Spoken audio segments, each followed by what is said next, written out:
सुप्रभात बच्चों। आज हम पाठ 2 चिड़िया और हाथी जो आपकी हिंदी की पुस्तक में है उसे करने जा रहे हैं। जंगल में बरगद का एक पेड़ था। पेड़ पर एक नन्ही चिड़िया घोंसला बनाकर रहती थी। एक दिन वह पेड़ की डाली पर बैठी गा रही थी। उसने सामने से एक हाथी को आते देखा। हाथी अपनी सूंड से पेड़ों की टहनियां तोड़ रहा था। यह देखकर नन्ही चिड़िया डर गई। वह तेजी से उड़कर हाथी के पास गई। चिड़िया बोली, हाथी दादा, बरगद के पेड़ की डालियां मत तोड़ना। पेड़ पर मेरा घोंसला है। घोंसला टूट जाएगा तो हम कहाँ रहेंगे? हाथी हंसा और बोला, तुम नन्ही सी चिड़िया हो और मुझे सीख दे रही हो। चिड़िया बोली, छोटी हो तो क्या हुआ? तुम मेरी बात मान लोगे तो मैं तुमसे दोस्ती कर लूंगी।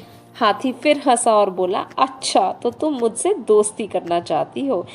ठीक है, मैं बरगद के पेड़ के पास नहीं जाऊंगा, तुम्हारा घोंसला नहीं टूटेगा। यह कहकर हाथी दूसरे रास्ते से चला गया। एक दिन जंगल में बड़े जोर की आंधी आई। धूल मिट्टी के साथ उड़कर एक नन्हा सा कंकड़ हाथी की आंख में चला गया। हाथी परेशान होकर चिंघाड़ने लगा। उसकी आवाज सुनकर नन्ही चिड़िया उड़कर हाथी के पास आई। उसने पूछा, क्या हुआ हाथी दादा? हाथी बोला, मेरी आंख में कंकड़ घुस गया है, मुझे बहुत दर्द हो रहा है।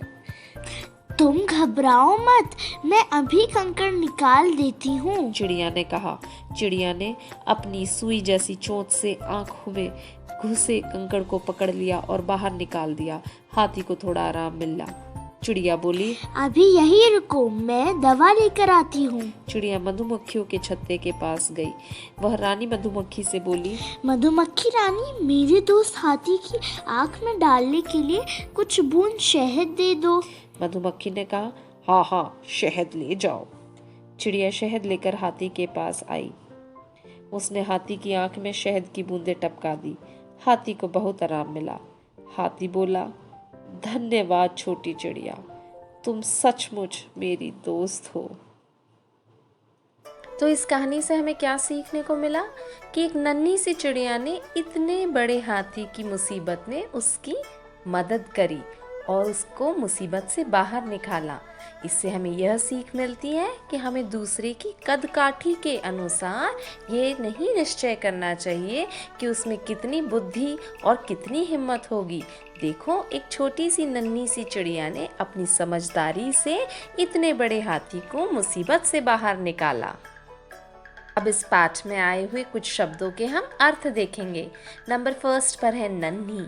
नन्ही का अर्थ होता है छोटी सी। नंबर 2 पर है टहनी।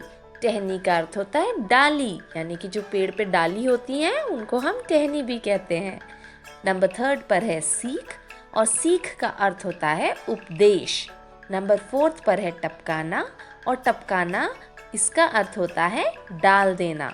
अब मेरे सभी प्यारे बच्चे इस पाठ को अच्छे से पढ़ेंगे, इन शब्दों के अर्थ को भी अच्छे से समझेंगे। Thank you, good bye.